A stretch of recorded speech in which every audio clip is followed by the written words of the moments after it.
રાજ ઠાકરે સન્માનીય વ્યક્તિ છે, પરંતુ સન્માનીય વ્યક્તિ હોવાના નાતે ભાષા પર, વાણી પર કાબુ રાખવો એ ખૂબ મોટી ફરજ બને છે.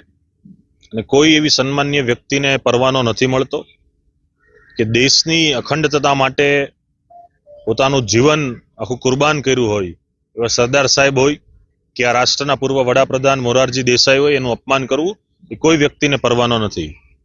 પોતે સભામાં પોતાની રાજનીતિ ચમકાવવા માટે સરદાર સાહેબને કે મોરારજી દેસાઈને ગાળો ભાંડી કે એની પ્રતિમાને લાંછન લાગે એવું કૃત્ય કરીને જે અપમાન કરે છે, એ કોઈ વ્યક્તિનું કે મહાપુરુષનું અપમાન તો છે જ, પરંતુ એ રાષ્ટ્રનું, આપણા દેશનું અને આ ભારતનું અપમાન છે. આ અપમાન ક્યારેય સાંખી લેવામાં નહીં આવે.